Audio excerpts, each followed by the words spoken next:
Alejandra Arregues. Alejandra, ¿cómo te va? Buen día, gracias por venir a Café Prensa. ¿Qué tal? Buen día, ¿cómo están, chicos? Muy bien, bueno, precandidata, por supuesto, a diputada por Así Tucumán. Así es. Bien, Sí. por la fórmula presidencial Bregman del Caño. Acompañando a Miriam Bregman y Nicolás del Caño, hemos presentado listas en casi todas las provincias del país. A mí me ha tocado acá encabezar la lista de diputados y a mi compañero Juan José Paz, un doctor del Hospital Padilla, la de parlamentarios del Parla Sur. Bien, entre propuestas que vos consideres importantes en el caso de poder ocupar una banca, ¿cuál crees que sería la de mayor importancia? ¿Por dónde hay que empezar a trabajar? Bueno, yo creo que lo primero que hay que atender a nivel nacional y sobre todo acá en Tucumán es la cuestión de la precarización laboral, ¿no? Es moneda corriente, digamos, acá en Tucumán. De hecho, 1 de cada 2 laburantes estamos en negro, sin registro, laburando sin derecho en una situación que es prácticamente medieval, ¿no? Las patronales acá en Tucumán han conseguido algo que no existe en casi ninguna otra provincia del país, que es que los trabajadores no tengan ni siquiera un salario mínimo, ¿no? Por ejemplo, fíjate en el caso de los trabajadores rurales, de las cosechas, todo lo que está relacionado con la agroindustria. Sí. Muchas veces se trabaja a destajo, o sea, como se laburaba hace 100 o 200 años, dependiendo de la cantidad de limones que se cosechan, de limones que se empacan. Bueno, para terminar con eso, nosotros hemos elaborado un proyecto de ley junto con los propios trabajadores y ya lo hicimos llegar en su momento al Congreso de la Nación, junto a Nicolás del Caño, Miriam Bregman y Alejandro Vilca, un proyecto de ley interzafra, que parte número 1 de garantizar que todos los trabajadores tengan un ingreso mensual igual a la canasta familiar, que ese ingreso sea para todo el año, porque también esto de se trabaja 3 o 4 meses por año y el resto del año la principal industria de la provincia que genera exportación, que trae dólares supuestamente, tiene a los trabajadores en la miseria, bueno, no, pues que todo el año esas familias tengan un ingreso, tengan obra social, y junto con eso poner en cuestionamiento este esquema productivo de la provincia donde solamente, diríamos, se cosecha limón y caña, ¿no? O sea, está todo orientado a la industria del azúcar. Y el limón, donde son muy poquitas familias, digamos, las que se enriquecen de manera multimillonaria. Sí. Los trabajadores quedan sin laburo el resto de los meses, entonces poder diversificar la población bajo control de esos propios trabajadores, de las familias rurales, serviría no solamente para garantizar trabajo todo el año, sino también para, bueno, desde ya una producción más amigable con el medio ambiente y empezar a resolver problemas alimenticios que hay en la población. Yo creo que ahí hay un proyecto al que le ponemos mucha cabeza y le venimos poniendo mucho el cuerpo con los propios trabajadores que en su momento se autoconvocaron acá en la provincia contra estas condiciones, porque creemos que ahí hay un caso muy extremo, pero que lamentablemente no es exclusivo del campo, ¿no? O exclusivo de la agroindustria, perdón. La precarización laboral es moneda corriente en casi cualquier rubro, no sé, empezando por los propios estatales, trabajadores de la DINAIF, por ejemplo, que juegan un rol central en la atención de las infancias y las niñeces acá en Tucumán, laburan de manera precarizada, contratos a término, el monotributo como el gran fraude súper generalizado en el propio Estado, que niega o oculta una relación de dependencia, es decir, deja sin derecho a los trabajadores. Bueno, hay que terminar con eso. Yo creo que ahí también hay que plantear una emergencia laboral y que todo el mundo pase a planta permanente ya. Y también esto llevarlo al resto de los rubros, digamos, fíjate en el comercio, en los propios call centers, digamos, la situación de precarización laboral me parece que de por sí es grave, además de ilegal, digamos, y que en esta situación de crisis, donde se va profundizando el aumento del costo de vida, las necesidades sociales, nos está llevando a muchos a buscar 2 o 3 trabajos para llegar a fin de mes. Bueno, yo creo que el Frente de Izquierda tiene una primer tarea en esta campaña que es desnaturalizar eso, ¿no? O sea, que vivir para laburar, tener 2 o 3 trabajos para hacer un sueldo es algo que no está escrito en ningún lado que así tenga que ser. Y en esta campaña donde vemos a los demás candidatos naturalizando el ajuste, diciéndonos que bueno, que hay que hacer un esfuerzo, que hay que hacer un poquito de sacrificio, bueno, la voz de la izquierda viene a decir que no, que se puede salir de esta crisis sin afectar a los trabajadores, sin hundir aún más en la pobreza a las familias laburantes, a los sectores desocupados, a los sectores populares, y nos amparamos mucho en el ejemplo de Jujuy para demostrar que sí se puede, ¿no? Ahora, Alejandra, ¿cuál es el objetivo primordial que tienen para esta elección, teniendo en cuenta que quizás para los partidos que no manejan tanto presupuesto, para aquellos que dependen mucho más del trabajo territorial, estas, no digo que sean más fáciles, pero sí, a ver, no te enfrentas con un aparato tan fuerte en cuanto a que ya se acabaron los intereses personales de muchos políticos en Tucumán. Por eso, ¿cuál es el objetivo que tienen para estas PASO? Bueno, desde ya ampliar el espacio de la izquierda acá en la provincia, pelear por tener una voz propia de los laburantes desde abajo. Desde ya también, o sea, no están ahora el fraude de los acoples, digamos, pero hay muchas medidas restrictivas, digamos, que van en el sentido de dejar afuera a las fuerzas como las nuestras, que contamos solamente con nuestro autofinanciamiento. Por ejemplo, el piso proscriptivo de un 1,5% Sí. para poder ser candidato en octubre. Bueno, ahí hay un primer desafío, que es que la voz de la izquierda llegue con fuerza a las elecciones de octubre. A ver, tratar de capitalizar ese voto en blanco. El voto en blanco podría haber metido hasta 7 bancas. Sí, y hay una expresión clara del descontento enorme que hay con los partidos tradicionales, digamos. Vos mencionabas recién lo de los acoples, que son en realidad una distorsión enorme de la voluntad popular. O sea, no es cierto que el gobierno acá en Tucumán tenga un apoyo popular inmenso. O sea, eso se ve en la calle, se vive todo el tiempo. Estamos todos muy preocupados por cómo vamos a llegar a fin de mes, por cómo vamos a pagar el alquiler, etcétera. Y se ve que hay una responsabilidad política en eso. Entonces, esta especie de distorsión que hay en el momento de las elecciones, yo creo que hablan de una situación que por abajo no hay un cheque en blanco para el gobierno. O sea, pelear electoralmente un espacio más importante para la izquierda, yo creo que habla de la necesidad de darle más fuerza a la única corriente política que está planteando una salida distinta, ¿no? Y que después al momento de las luchas, digamos, al momento donde hay que organizarse para reclamar lo que es de uno, el rol de la izquierda es fundamental. O sea, fíjate, no sé, yo mencionaba Jujuy recién. Allí el Frente de Izquierda ha obtenido alrededor del 15% de los votos, con Alejandro Vilca, un trabajador de la recolección de residuos, más de 6 convencionales constituyentes, que cuando Juntos por el Cambio y el Frente de Todos se pusieron de acuerdo para aprobar una reforma constitucional que le negaba el derecho a la protesta, avasallaba los bienes comunes naturales como el litio, los territorios de los pueblos originarios, y sometía a la población jujeña a quedarse callada frente a la precarización. Bueno, en ese momento los convencionales del Frente de Izquierda no solamente jugaron un rol central en avisarle a la población lo que estaba pasando dentro de la convención, porque eso realmente era el Frente de Izquierda con el pueblo, no se vio a ningún otro candidato de otro partido político. Así es, y además fortaleciendo estas peleas por abajo, ¿no? En las universidades, peleando para que se abran las facultades de San Salvador y reciban a los pueblos originarios, a los maestras que venían desde el interior, en el propio sindicato de los docentes, digamos, enfrentando las maniobras que intentaban coartar el paro o separar la lucha, decir, no, los docentes están por el salario, los pueblos originarios por otra cosa, los de la salud por otra. Bueno, el rol que juega la izquierda también en buscar unir esa fuerza que tenemos los de abajo, me parece que es muy importante. Y acá en la provincia de Tucumán tiene un valor concreto, ¿no? Fíjate que vos tenés la UNT, que tiene 90 carreras universitarias, más de 100.000 estudiantes y un 70% de deserción.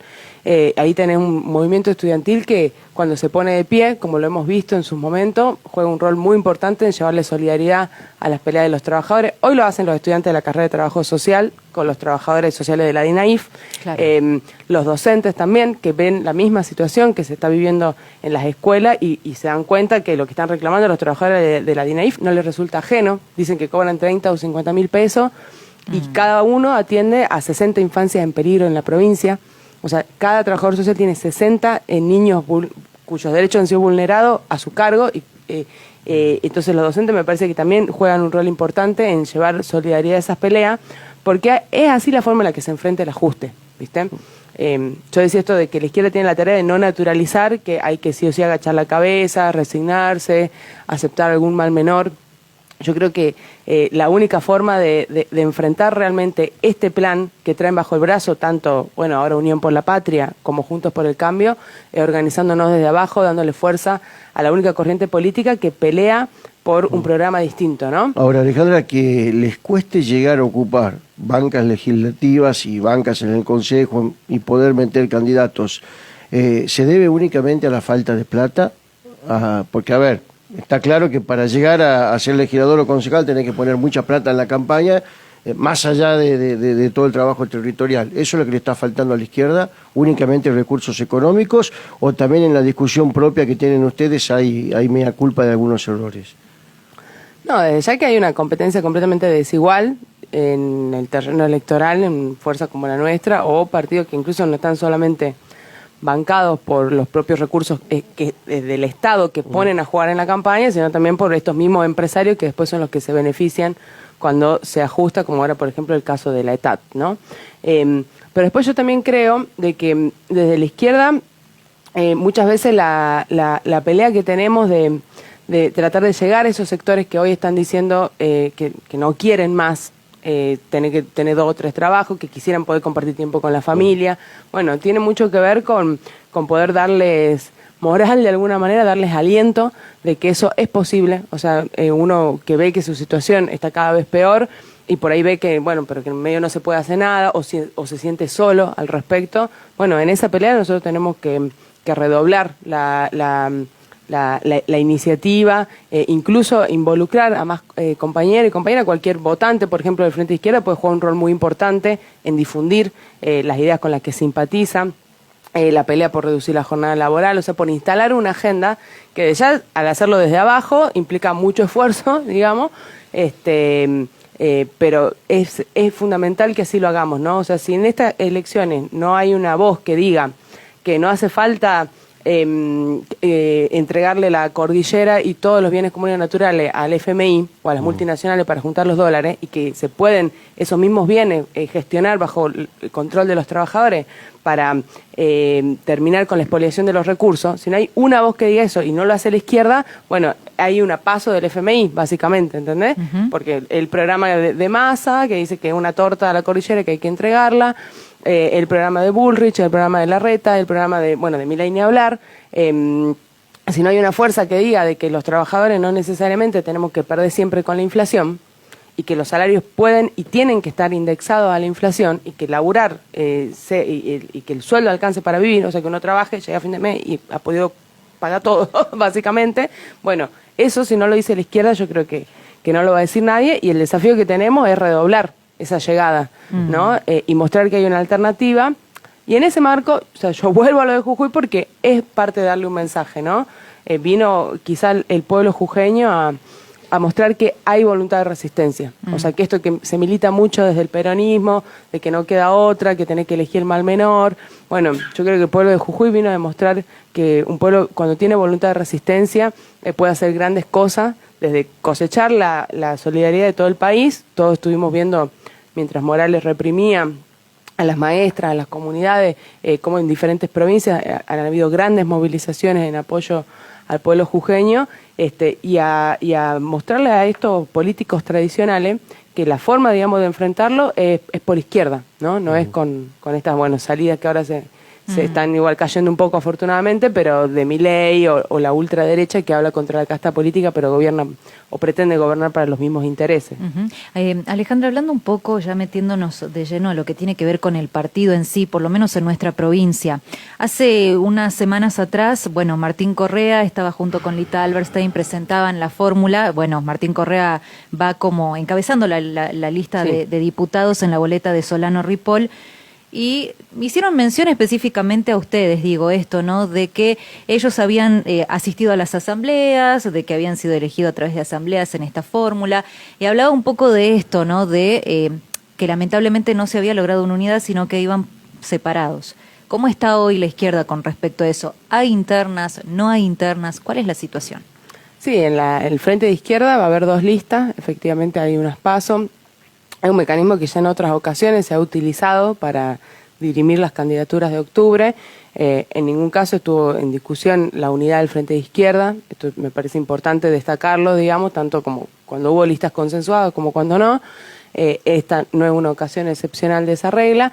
Sí, me interesa quizás más que detenerme en señalar las diferencias con otra lista de la izquierda en una elección que se está dando en una situación tan complicada para la familia trabajadora, quizá aprovechar más para decir, que gane la mejor lista, la que tenga que ganar, Pero en cualquier caso, la pelea clave que tenemos nosotros es poder, contra estos aparatos que mencionaba el ruso recién, de millonarios con campañas que se van a desplegar, que nosotros ya vemos que incluso entre ellos van a inventar o ficciones de discusiones o de discusiones de matices, si el ajuste lo van a hacer en 100 horas o en 100 días, si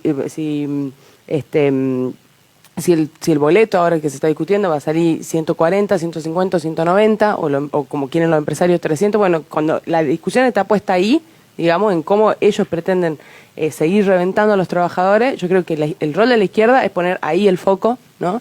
No en una discusión interna, digamos, sino poner ahí el foco y poner todas las candidaturas del Frente de Izquierda al servicio de empezar a instalar esta agenda de la que yo vengo hablando, que por ejemplo ahora también empezamos a plantear la necesidad de terminar con el esquema estafa del transporte público, algo que también lo planteamos con fuerza desde el Frente de Izquierda, la nacionalización y estatización del transporte público bajo control de los trabajadores como una forma básica, elemental, de terminar con este puñado de empresarios a los que el gobierno trata de parásito, pero lo está forrando en subsidio todo el tiempo. Bueno, para terminar con ese esquema, poniendo el transporte público bajo control de los trabajadores.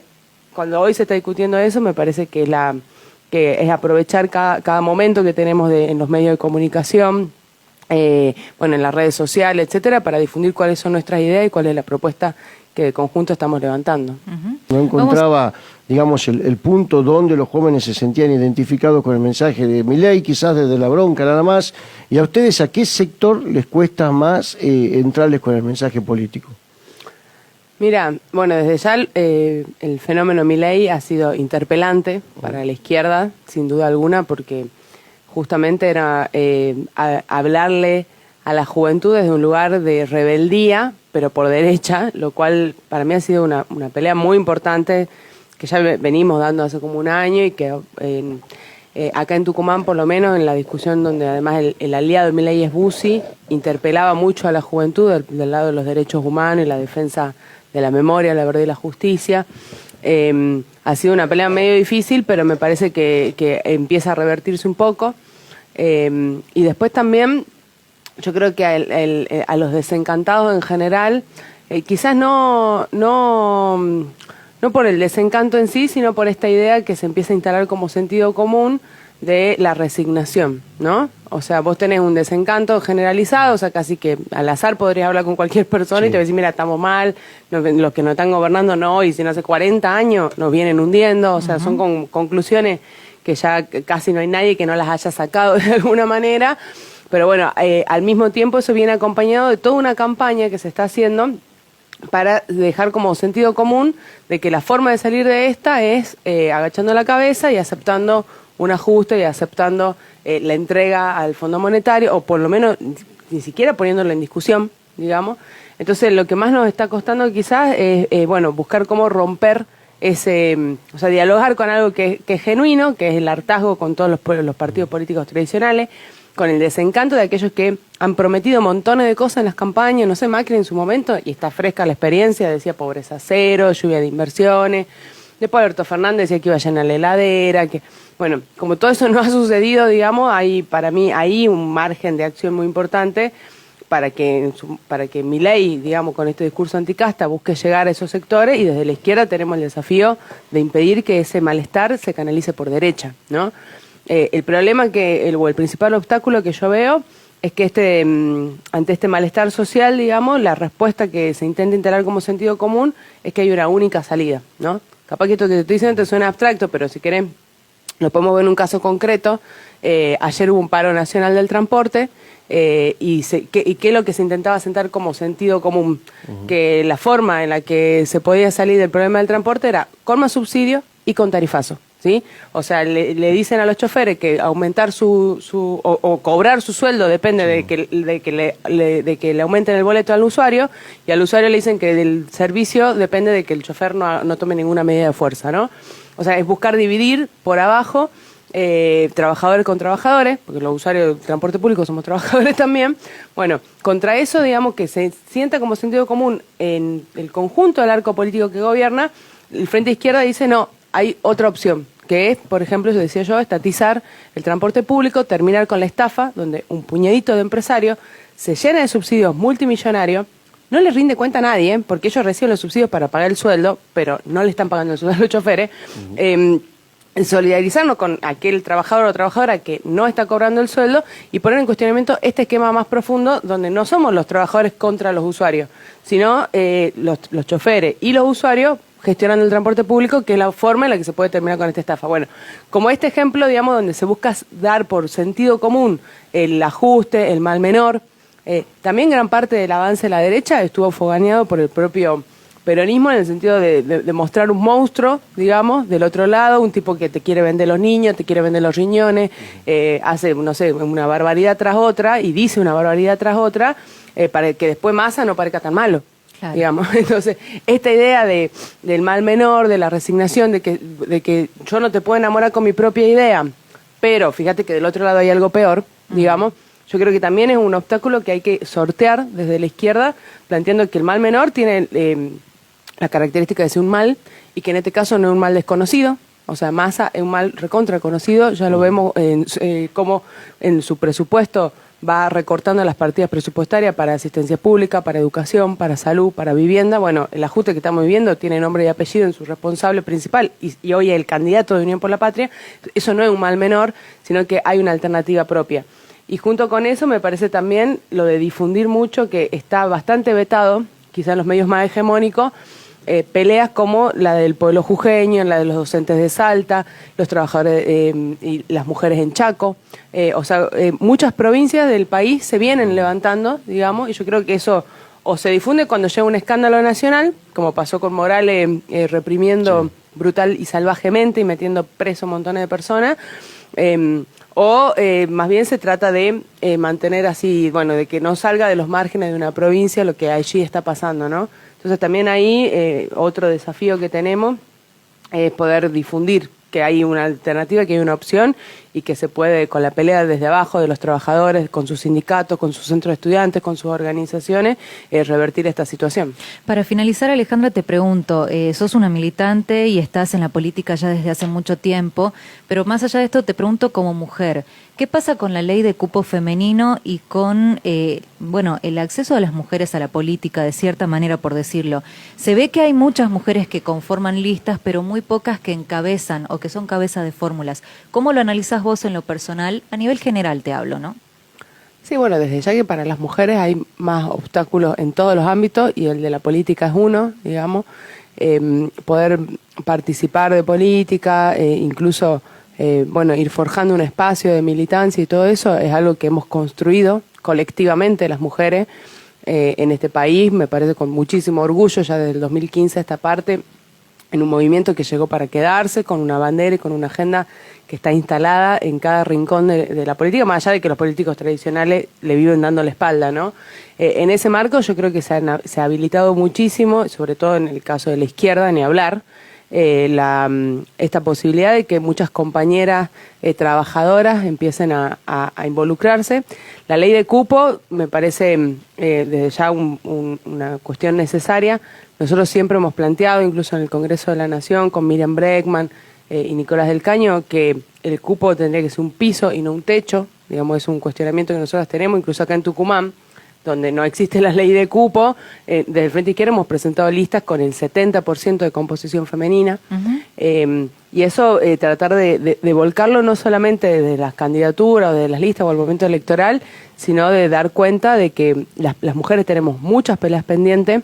Nosotras les ponemos el cuerpo, ahí también vamos haciendo un aprendizaje político muy grande, y que esas peleas las vamos arrancando, cada derecho que tenemos lo hemos conquistado y así tiene que seguir siendo, en una situación donde, bueno, acá en Tucumán también tenemos que decir que tristemente es una de las provincias más misóginas desde el punto de vista del régimen a nivel nacional, digamos, esa que está ensañada con las mujeres, para que no haya ESI en las escuelas, para que no se respeten los derechos más elementalísimos. Bueno, ha llegado el colmo de la tortura de una niña, en un caso con repercusión internacional, habiendo intentado obligarla a parir.